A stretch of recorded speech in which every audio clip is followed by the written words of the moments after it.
د سترواکه او خپلواکه خدای د لوی او سپېڅلې نامې نه شروع کوم چې د عقل فهم او ادراک خالق دی، د سرسر نه یې سبا جوړه کړې ده او د ظلمت نه یې ضیا جوړه کړې ده. رحمان بابا وایي چې الهي د خپل حبیب له برکته دا ساده انشا رنګینه د رحمان دی. ډېر زیات خوشحاله یم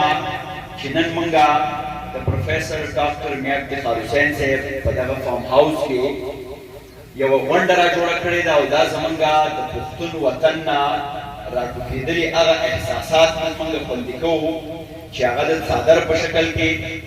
څادر زمونږه د پښتنو هغه توکی دی چې که مونږ سره هېڅوک نه یو دا یو څادر نو په دې کې زمونږه بلها څیزونه رانغښتی کېږي. او بیا بل طرف ته چې د پوهه خلکو خبره مونږ کوو نو چېرته چې زمونږ څادر یعنې روایات ژوند دی او بیا مونږ سره په چاپېرچل کې پوهه خلک وي نو دا امتزاج یا دا کمبینیشن د قام دپاره د وطن دپاره خیر راوړي.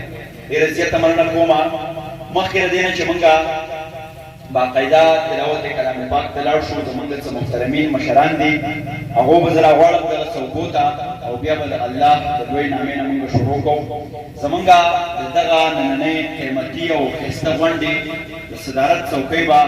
د پښتون وطن یو ډېر کلک زیږ بیګ غږ او پېژندلی نوم پروفیسر ډاکټر عباسین یوسفزۍ صاحب کوي. ستاسو له لاسونو ډېره پړقا کې هغو ته بلنه ورکوم چې راشي او په خپله څوکۍ باندې کښېني.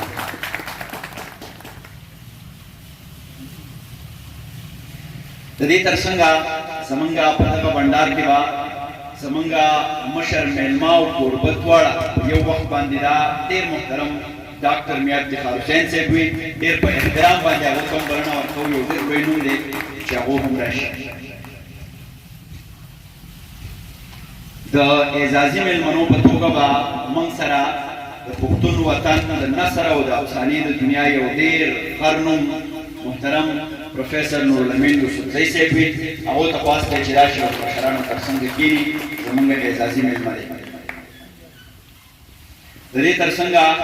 د ټلویزیون د دنیا د پروډکشن د دنیا یو ډېر ستر احساس مسعود احمد شاه صاحب ته په احترام باندې بلنه ورکوو چې هغه هم راشي او د مشرانو تر څنګ کښېني. ډېر محترم مسعود احمد شاه صاحب. زمونږ نور هم ډېر ښاغلي میلمانه دي مونږ سره. هر راغلی فکر وګړی میلمه زمونږ دپاره ډېر لوی د احترام وړ دی. یو څو میلمانه به نور راغواړم چې په هغې کې زمونږ ډېر محترم حاجي اسلم صاحب د ریډیو او د ټلویزیون د دنیا یو ډېر لوی نوم، هغو ته هم بلنه ده چې راشي او د مشرانو تر څنګ کښېني. ډېر محترم حاجي اسلم صاحب. د دې تر څنګه د پبلک سروس کمیشن پخوانی چیرمین سفیر او زمونږ د وطن یو ډېر ښه نماینده منظور الحق صاحب ته په احترام باندې بلنه ورکوو چې هغو راشي او د مشرانو تر څنګ کښېني. او بیا زمونږ د شعر او د ادب یو بل لوی نوم ښاغلي باچا صاحب ته بلنه ورکوو چې هغو هم راشي او د مشرانو تر څنګ کښېني. ډېر محترم باچا صاحب، ستاسو له لاسونو په ډېره پړقا. یوه التجا به مې دا ومومي چې د کتاب سره مینه د قامونو د پرمختګ اندازه هم د دې نه لګي. نو موږ سره شاته څه کتابونه پراته دي، ډسپلی شوي دي. کوم ملګري غواړي او کوم کتاب اخیستل نو دغلته پراته دي، تاسو دغه کتابونه هم اخیستی شئ، ځان سره یې وړی هم شئ. کتاب علم دی، کتاب سمندر دی. نو پکار ده چې موږ له دې وخت نه هم استفاده وکړو، په ښه بیه باندې دا دلته ترلاسه کېدی شي. دا ځای را جوړول او بیا په یو پاکه جذبه دا ډونیټ کول د قام د وطن اواز ته انګازو ته د دې احساس موږ ته دی. او زه رښتیا وایم چې ډاکټر صاحب خو که یو طرف ته د سایکالوجي په دنیا کې به خلک یاد ساتي، خو بل طرف ته به دا څیزونه ډاکټر صاحب د ټول عمر دپاره ژوندی وساتي. موږ د دې هر احساس ته احترام لرو او دوی سره کلک ملاتړ وو. خاوره یې د سرو ده، هر یو کاڼی یې مرجان دی. زه چې پې مین یم دا هغه پښتنستان دی، او یا که وطن دی که جانان، یو مې روح دی بل مې ځان. هم دغه څیزونه چې زمونږ مورنی پلرنی ټاټوبی دی، دا خاوره زمونږ ده. په دې کې به هغه څوک خوشحالي، هغه څوک برحماني،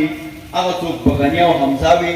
څوک چې په رښتونې معنه کې د خاورې ته کار وکړي. څنګه چې ډاکټر صاحب وویل، زما احساس هم راوپاره چې دا ډېره لویه جذبه ده چې د سایکالوجي ماهر زمونږ د ادب په دنیا کې هم دومره لوی بوزغلی کړي لګیا دی یقینا چې موږ ورته احترام لرو د کتابونو د مخکتنې دستورې له راځو مخکې له دې نه چې په دې باندې پوهان خپل نظر یا خپله خبره ډاکټر مقصود علي زمونږ د طب د دنیا یو ډېر لوی نوم هغو ته هم په خیر راغلی او هرکلی وی او هر کله راشئ ډاکټر مقصود علي صاحب ستاسو په راتګ ډېر زیات خوشحاله وو تاسو کوم تصویر اخلئ یا څه نو چې دا په ریکارډ باندې راشي نورالامین صاحب او ډېر محترم ګل اکبر خان صاحب تاسو ته ډېر ډېر مبارک وي او دا هم د پښتو د ادب لمنې ته یو لویه سپارښته ده کله لمر کله سپوږمۍ اوسم خوی کې کله لمر کله سپوږمۍ اوسم خوی کې کله لمر کله سپوږمۍ اوسم اس حال کې اسمان تیار کې نو ساتم اس حال کې اسمان تیار کې نو ساتم نن بخکارا وایم چې ښکلی دی نن بخکارا وایم چې ښکلی دی نن بخکارا وایم چې ښکلی دی نن بجانان تیار کې نو ساتم نن بجانان تیار کې نو ساتم نور بنا ګڼېږم د ځان سره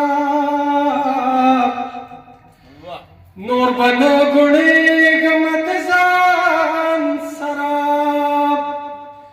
نور بنا ګڼېږم د ځان سره نور به د خپل ځان تیار کې نو ساتم نور به د خپل ځان تیار کې نو ساتم ګورم چې قیصر یادوي هم کنا ګورم چې قیصر یادوي هم کنا ګورم چې قیصر یادوي هم کنا هسې خپل ګمان تیار کې نو ساتم دین یقین ایمان تیار کې نو ساتم دا یو څو یاران تیار کې نو ساتم ډېر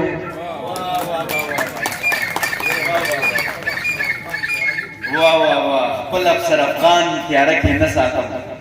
باسن صاحب باچاجي وایي اثر باچا وایي چې سحر